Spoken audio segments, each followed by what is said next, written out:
நல்ல நாள் இது நல்ல நாள் குருநாதன் தீட்சையும் பெற்ற நாள். நல்ல நாள் இது நல்ல நாள் ஞான நன்மையாம் கல்வி பெற்ற நாள். நல்ல நாள் இது நல்ல நாள் குருநாதன் தீட்சையும் பெற்ற நாள். நல்ல நாள் இது நல்ல நாள் ஞான நன்மையாம் கல்வி கற்ற நாள். நல்ல நாள் இது நல்ல நாள் குருநாதன் தீட்சையும் பெற்ற நாள். நல்ல நாள் இது நல்ல நாள் ஞான நன்மையாம் கல்வி கற்ற நாள். நல்ல நாள் இது நல்ல நாள் குருநாதன் தீட்சையும் பெற்ற நாள். நல்ல நாள் இது நல்ல நாள் ஞான நன்மையாம் கல்வி கற்ற நாள். ஏழு வானமும் ஏழு வண்ணமும் எந்தன் தேகத்தில் கண்டனார். குரு என்னை மாற்றிய என்னுள் ஜோதியை ஏற்றி வைத்து கை கொண்டார். ஏழு வட்டமும் ஏழு புள்ளியும் எங்கு பார் என்று நின்றனார். குரு என்ற வல்லவர் என்னும் சேர்ந்தன ஈனனை கொண்டு வென்றார். நல்ல நாள் இது நல்ல நாள் குருநாதன் தீட்சையும் பெற்ற நாள். நல்ல நாள் இது நல்ல நாள் ஞான நன்மையாம் கல்வி கற்ற நாள். காக்குவாய் அருள் கூட்டுவாய் என கால்களை தட்டி விழுந்தாள். குரு கண்களால் எங்கள் கண்களை கண்டு கருணையை சொல்லி சொன்னாள். மாட்டினேன் அந்த மகள பதம் மறையலாம் கற்று தேர்ந்தனாள். ஞான மண்டபம் என மனதை மாற்றி வைத்த நல்ல நாள் இது நல்ல நாள் குருநாதன் தீட்சையும் பெற்ற நாள். நல்ல நாள் இது நல்ல நாள் ஞான நன்மையாம் கல்வி கற்ற நாள். வெண்மையாய் வெளிவானமாய் வெட்ட வெளியை கண்ட வேதனால் நலம் வேண்டிடும் வரம் வேண்டிட தரும் வேண்டலாய் வரும். உண்மையாம் அந்த ஓர்மையில் என்னை ஒன்றவே வைத்த ஜோதி நாள். ஒன்றை ஒன்றவே ஞான ஒன்றினுள் ஒன்ற ஒன்றினை கற்ற நீதினாள். நல்ல நாள் இது நல்ல நாள் குருநாதன் தீட்சையும் பெற்ற நாள். நல்ல நாள் இது நல்ல நாள் ஞான நன்மையாம் கல்வி கற்ற நாள்.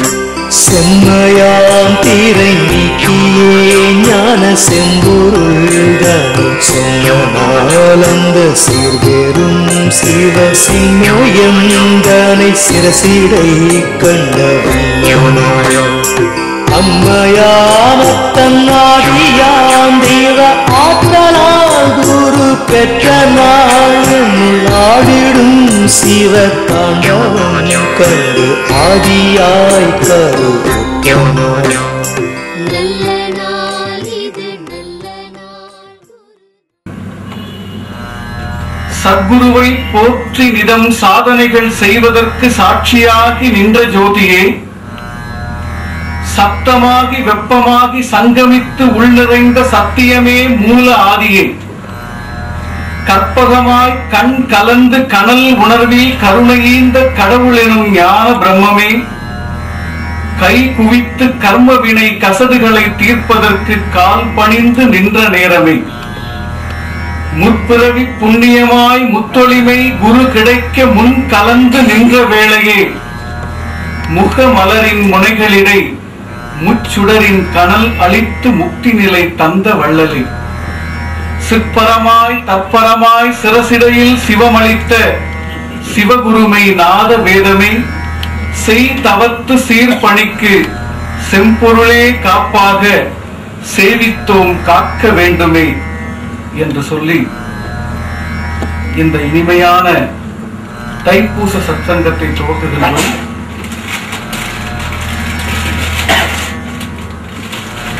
சித்தர்கள் காட்டும் வாழ்வியல் ரகசியம் என்ற ஒரு உன்னதமான அற்புதமான இந்த தலைப்பு உங்களுக்கு புரிய வேண்டும் என்றால் ஒரு 2 நிமிடங்கள் தயவு செய்து உங்களுடைய கண்களை மென்மையாக மூடிக்கொள்ளுங்கள். உலகத்து ஞானிகளை எல்லாம் போற்றி வணங்கி இந்த அருமையான சத்சங்கத்தை துவக்குவோம். குரு பரம்பரை என்று சொல்லக்கூடிய திருமூலரின் வழிவந்த 24வது தலைமுறையாய் விளங்கக்கூடிய ஞான சர்க்குரு ஸ்ரீலஸ்ரீ சிவயோகி சிவகுருநாத தேசிகரை வணங்கி இந்த அருமையான சத்சங்கத்தை துவக்குகின்றோம்.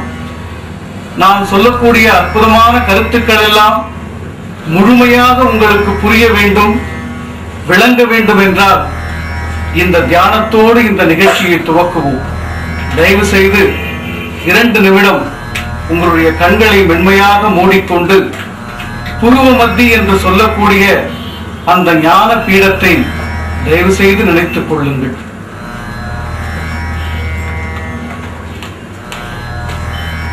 ஓம் சிவப்பரம் பொருளே போற்றி,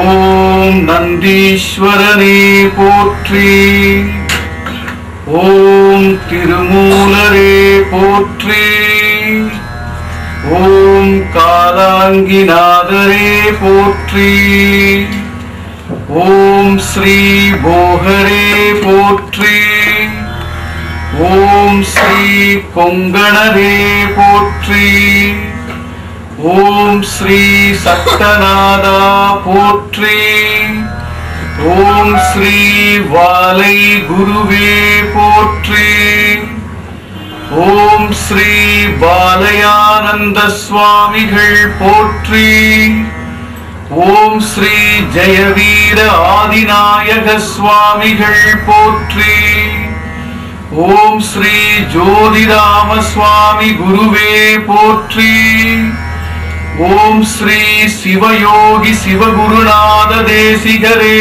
போற்றி, ஓம் ஸ்ரீ மச்சமுனியே போற்றி, ஓம் ஸ்ரீ தணிகைமணி வள்ளலே போற்றி, ஓம் ஸ்ரீ மார்கநாத மகரிஷியே போற்றி, ஓம் ஸ்ரீ மகதூம் தேவே போற்றி, ஓம் ஸ்ரீ முத்தொளி பாவா போற்றி போற்றி.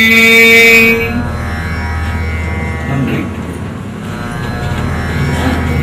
இந்த இனிய நிகழ்வை ஏற்படுத்தி தந்த மரியாதைக்குரிய ஆத்ம சகோதரர் முத்துசுவாமி ஃபவுண்டேஷன், முத்துசுவாமி தீட்சிதர் ஃபவுண்டேஷன் என்ற நிறுவனத்தை நிறுவி அற்புதமான ஞான திருப்பணிகளை எல்லாம் அரங்கேற்றிக் கொண்டிருக்கக்கூடிய மரியாதைக்குரிய ஆத்ம சகோதரர் திரு எஸ்.கே. வெங்கட்ராமன் அவர்களை இந்த நேரத்தில் நன்றி கூறி, எங்களது அழைப்பை ஏற்று வருகை தந்த ராஜ் டிவி என்ற ஒரு உன்னதமான நிறுவனத்தினுடைய நிறுவனர்கள் மரியாதைக்குரிய சகோதரர்களை மீண்டும் ஒரு முறை வணங்கி இந்த சித்தர்கள் காட்டும் வாழ்வியல் ரகசியம் என்ற ஒரு உன்னதமான தலைப்பிற்கு நாம் பயணப்படுவோம்.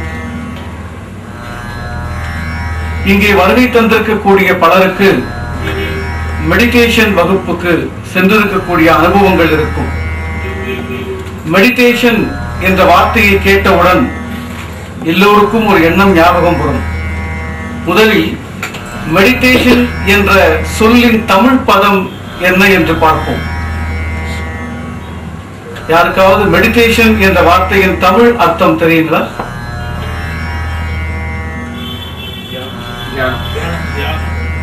நன்றி. மெடிடேஷன் என்ற வார்த்தையின் தமிழ் அர்த்தத்தை நான் கேட்டேன். எல்லோரும் தியானம் என்று சொன்னீர்கள். உண்மையில் தியானம் என்பது தமிழ் பதம் அல்ல, அது ஒரு வடமொழி சொல். சான்ஸ்கிரிட் வேர்டு தான் தியானம் என்று பொருள். அப்போ மெடிடேஷன் என்ற வார்த்தையினுடைய தமிழ் அர்த்தத்தை தெரிந்து கொண்ட பிறகுதான் நாம் சித்தர்கள் காட்டக்கூடிய வாழ்வியல் ரகசியம் என்ன, இந்த பிறப்பினுடைய பயன் என்ன, இந்த மண்ணுக்கு எதற்காக நாம் வருகை தந்திருக்கிறோம், ஏதோ வந்தோம் வாழ்ந்தோம் இறந்தோம் என்பதல்ல வாழ்க்கை. எதற்காக பிறந்திருக்கிறோம், இந்த பிறப்பினுடைய முழுமையான பயன் என்ன. ஒளவை பிராட்டி என்று ஒரு உன்னதமான ஞானி இருந்தார். எதற்காக இந்த மண்ணில் பிறந்தோம் என்று அவரிடம் கேட்டார். அவர் சொல்லுகிறார், உடம்பினை பெற்ற பயனாவதெல்லாம் உடம்பினுக்குள் உத்தமனை காண். இந்த உடம்பு எதுக்காக எடுத்திருக்க அப்படின்னு கேட்டா, உடம்பினுக்குள் உத்தமனை பார்ப்பதற்காகத்தான் என்று அந்த ஒளவை பிராட்டி என்ற ஒரு மகா ஞானி சொல்லுகிறார். இந்த மெடிடேஷன் என்ற ஆங்கில வார்த்தை நாம் தமிழ்படுத்தி பார்க்க முயற்சி செய்தால் எல்லோருக்கும் தெரிந்த ஒரு சொல் தியானம் என்று வருகிறது. தியானம் என்பது உண்மையிலேயே ஒரு தமிழ் பதம் அல்ல, அது ஒரு வடமொழி சொல். இப்போ தியானம் என்ற சொல்லினுடைய தமிழ் பதம் என்ன என்று தேடி பார்க்கின்ற பொழுது அதை உங்களுக்கு தெளிவாக புரிய வைக்க வேண்டும் என்பதற்காக ஒன்று சொல்கிறேன். தரிசனம் என்ற ஒரு சொல் இருக்கிறது, கேள்விப்பட்டிருக்கீங்க இல்லையா? தரிசனம். இப்போ தரிசனம் என்றால் என்ன அப்படின்னா, இப்ப நம்ம எல்லா கோவிலுக்கு போயிருக்கோம். இன்னைக்கு தைப்பூசம், முருகன் கோவில், ஐயப்பன், இப்படி பல ஆலயங்களுக்கு சென்றிருப்போம். போயிட்டு வந்தவொடனே கேட்போம், எல்லாம் நல்லா தரிசனம் ஆச்சுங்களா அப்படின்னு கேட்போம். இப்ப தரிசனம் என்ற சொல்லுக்கு என்ன பொருள் அப்படின்னா, கோவிலுக்கு போனியே அங்க சுவாமியை பார்த்தியா என்ற அர்த்தம். அதான் இல்லையா? அப்போ இறைவனை பார்த்தல், தரிசனம் என்ற சொல்லுக்கு என்ன பொருள் அப்படின்னா பார்த்தல் என்ற அர்த்தம். அதே மாதிரி தியானம் என்ற சொல்லுக்கு என்ன பொருள் தமிழ்ல அப்படின்னா நினைத்தல் என்ற அர்த்தம். இப்போ மெடிடேஷன் என்ற சொல்லுக்கு என்ன பொருள் அப்படின்னா தியானம் என்ற அர்த்தம். தியானம் என்ற சொல்லுக்கு நினைத்தல் என்று பொருள். இப்போ அடுத்த கேள்வி, நினைத்தல் என்றால் எதை நினைப்பது? பொருள், புகழ், பணம், கல்வி, மனைவி, மக்கள், வீடு, வாசல், உறவு, சுற்றம், இப்படி நிறைய பட்டியல் இருக்கிறது உலகத்தில். எல்லாவற்றையும் நினைத்து முடித்த பிறகு கடைசியாக முடிந்த முடிவாக இனி தேடுவதற்கு எதுவுமே இல்லை என்ற ஒரு எல்லை வந்த பிறகு கடைசியாக ஒருவன் பெயரை எழுதலாம், இறைவன் என்று வைத்துக் கொள்வது. இந்த முடிந்த முடிவான எல்லா தேடல்களும் முடிந்த பிறகு நாம் கடைசியாக நினைப்பது, நினைக்க போவது, நினைக்க பழகுவது இறைவன் அல்லது கடவுள், பகவான், தெய்வம், ஆண்டவன் என்று பல்வேறு நாமங்களை கொண்ட அந்த ஆத்மஸ்வரூபத்தை, ஆதி ஸ்வரூபத்தை என்று ஞானிகள் எடுத்து வைத்தார். இப்பொழுது கவனியுங்கள். மெடிடேஷன் என்றால் தியானம் என்று பொருள், தியானம் என்றால் நினைத்தல் என்று பொருள். எதை நினைக்க வேண்டும்?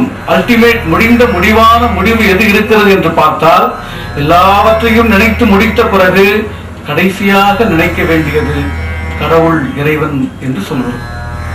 சரி, அடுத்த கேள்வி, இறைவன் என்றால் என்ன? இப்போ நம்ம சித்தர்கள் அப்படி சாதாரணமா எதையுமே விட்டல, ரொம்ப ஆழமா, ரொம்ப நுட்பமா, ரொம்ப நுணுகி சின்ன சின்ன விஷயங்களும் பாமர மக்களுக்கு புரியக்கூடிய அளவுக்கு சொல்லி வச்சிருக்காங்க. சித்தர்கள் பாடல் புரியவில்லை என்பது நாம் அதை முழுமையாக படிக்கவில்லை என்றுதான் அர்த்தம்.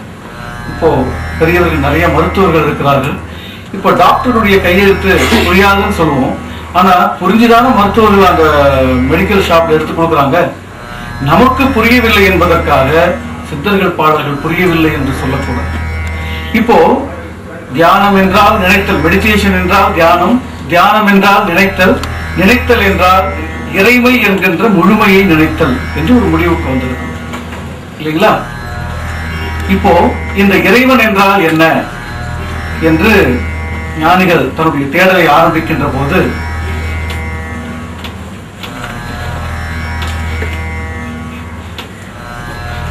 உலகத்திலே நிறைய ஆலயங்கள் கட்டப்பட்டிருக்கிறது. பல மன்னர்களும் பல்வேறு விதமான ஞானிகளும் இந்த உலகத்திலே தோன்றி பல ஆலயங்களை கட்டி சிறப்பித்திருக்கிறார்கள். இந்த ஆலயத்திற்கு சென்றவுடன், உதாரணத்திற்கு நாம் இப்போ மயிலாப்பூரில் இருக்கிறோம், அருள்மிகு கற்பகாம்பிகை ஆலயத்திற்கு செல்கிறோம் என்று வைத்துக் கொள்வோம். இந்த ஆலயத்திற்கு சென்றவுடன் அங்கே கற்பகாம்பிகை மிகுந்த அலங்காரத்தோடு அங்கே விற்றிருக்கிறார். நாம் அவளை சென்று தரிசனம் செய்து பார்த்து வணங்கி விட்டு வரணும். இப்ப நாம் அந்த சன்னிதானத்திற்கு சென்றவுடன் நாம் அங்கே ஏற்கனவே அங்கே அம்பாள் வடிவ தோற்றத்திலே அங்கே பிரதிஷ்டை செய்யப்பட்டு ஸ்ரீசக்கர ரூபிணியாய் அங்கே பிரதிஷ்டை செய்யப்பட்டிருக்கிறது.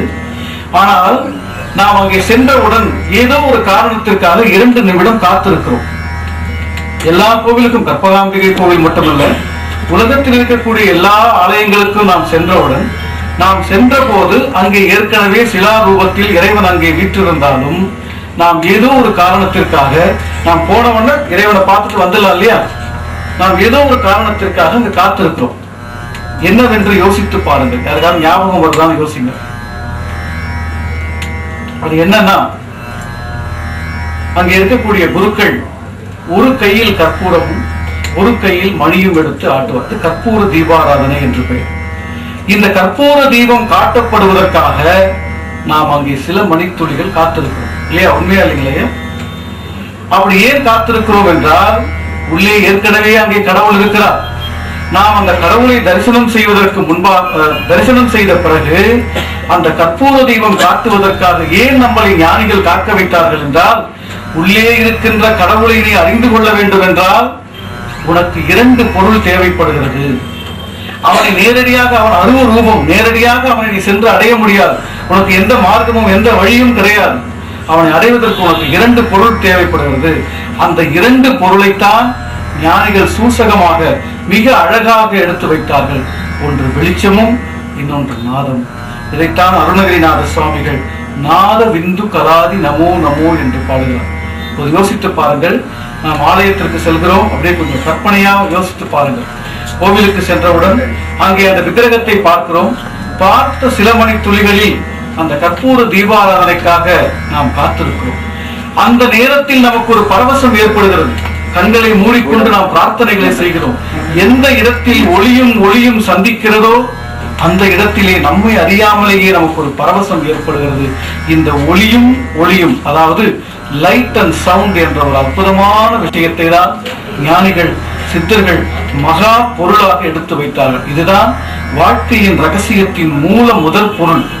நாம் இன்றைய நிகழ்ச்சியில் தெரிந்து கொள்ளக்கூடிய முதல் ரகசியம், இறைவன் என்றால் ஒளியும் ஒளியுமாக, நாதமும் விந்துவாக, அந்த மூல பிரகிருதி எப்படி இருக்கிறது என்றால் லைட் அண்ட் உலகமெங்கும் இருக்கக்கூடிய அந்த லைட் அண்ட் சவுண்டாக இருக்கிறது என்பதை எடுத்து வைத்தார். அதோடு அவர்கள் நிற்கவில்லை. ஆலயத்தில் அந்த கற்பூர தீபம் காட்டி முடித்த பிறகு அதை எல்லோருக்கும் கொண்டு வந்து வெளியே காட்டுவார்கள். அப்படி வெளியே காட்டுகின்ற போது அந்த கடவுள் எங்கே இருக்கிறான் என்பதை சுட்டி காட்டுவதற்காக அந்த கற்பூர தட்டை நாம் தொட்டு கூட பூஜை செய்தார்கள். அந்த கற்பூரத்தை தொட்டு நாம் என்ன செய்கிறோம்? கண்களில் ஒட்டிக் கொள்கிறோம்.